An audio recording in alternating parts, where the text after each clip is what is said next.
story. Before starting the story, I will say, if you are weak-hearted, then leave this story, save it and watch in daytime, because this is real-life horror incident story. Check downside of your bed. Is anyone there? Calm down, turn off lights and close your eyes, because this story will bring you to imagination.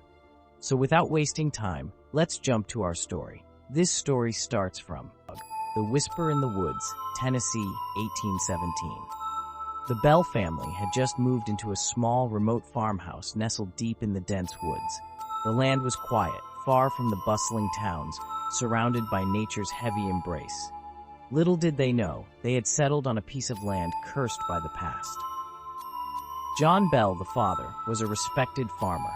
His wife, Lucy, was a gentle soul who had always dreamed of living peacefully in the countryside. Together with their children, Betsy, the eldest at 12 years old, and the younger ones, life in their new home should have been the beginning of a promising chapter. But something was wrong. It started with the soft sounds in the night, scratching noises coming from the walls, faint whispers that seemed to come from nowhere. At first, they thought it was the wind or perhaps animals outside. But the eerie disturbances only grew stronger, more sinister. Chapter 1. The First Encounter. The night Betsy Bell first experienced something she couldn't explain, she had been standing in front of the window in her room, gazing into the dark woods. As her eyes adjusted to the darkness, she saw something. A shadow moved in the trees, its form large and menacing. As she tried to approach, it vanished. The following evening, while the family sat down to dinner, the same scratching noise began. The noise grew louder and louder, almost like something was clawing at the walls of the house. The family tried to ignore it, but Lucy felt a cold chill in the air. Then, Betsy screamed. She had been sitting alone in her room when a strange figure appeared at the foot of her bed. The figure was tall and shadowy, its face obscured, but she could feel the evil emanating from it. The air grew thick with a sense of impending doom. Her screams echoed through the house. John and Lucy rushed to her room, but by the time they arrived, there was no sign of the figure. Betsy was trembling, her face pale with fear. "There's something in the house, something evil," she whispered. Chapter 2. The Voice from the Dark. As the days passed, the disturbances grew more intense. Voices, low, guttural whispers began to echo through the house at night. John Bell, a man of reason, was perplexed. What could it be? He checked the house for any signs of intrusion, but everything seemed normal. One evening, while the family sat in their living room, they heard a distinct voice, a voice that was neither human nor animal. It came from the darkness, just beyond the reach of the fireplace.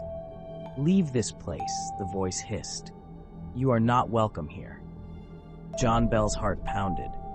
Who could have spoken such words? But no one could answer, and no one had seen anyone.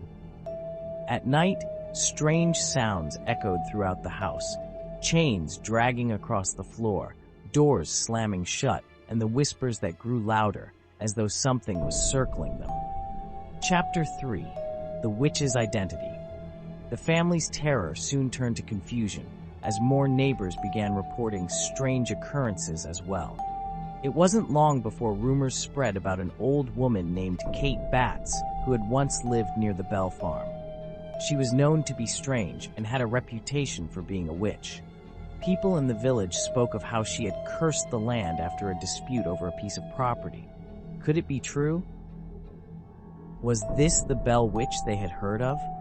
It was then that Lucy Bell remembered something from her past, a whisper from a local elder who had warned her not to move to that particular land.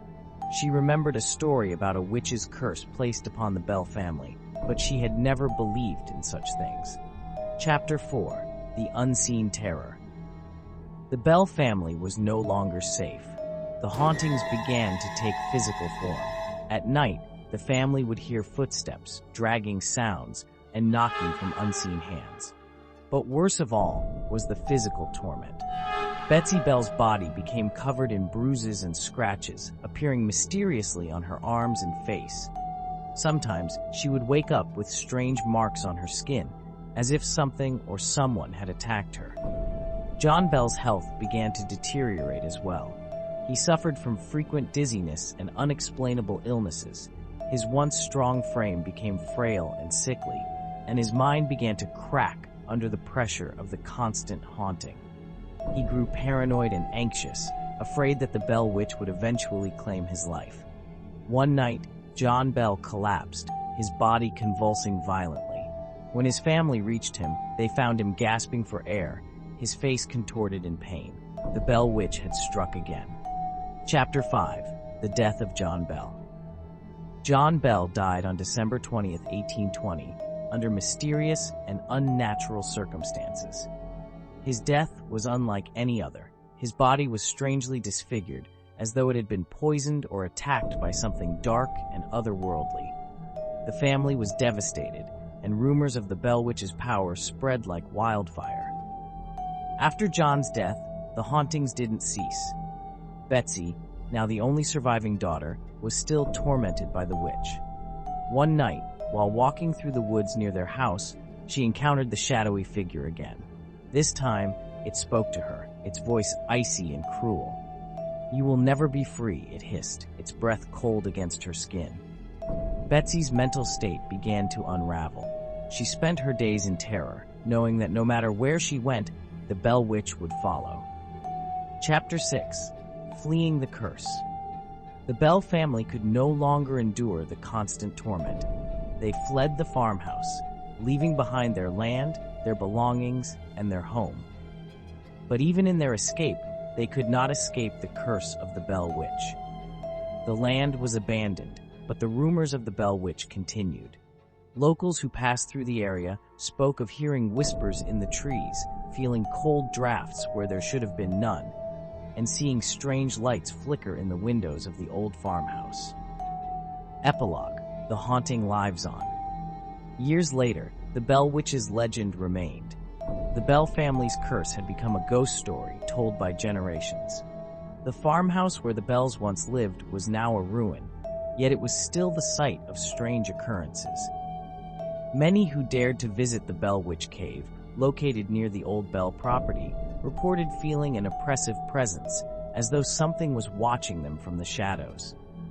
The story of the Bell Witch had become more than just a haunting. It was a legacy of terror that lingered long after the Bell family had left. No one knew for certain if the Bell Witch still walked the land, but one thing was clear: the darkness of that place would never truly be laid to rest. The Bell Witch was still out there, watching, waiting, just beyond the reach of the light. If you know a horror story or a paranormal incident you faced or any of your relatives faced, you can share me on my mail. I drop my email in pinned comment or in the description. Mail me your story, and I select the best story and narrate on it. Make sure to like and subscribe to our channel and press the bell icon so you can get notifications about our every new story. Thanks for watching my video. Bye. Take care. See you in the next video.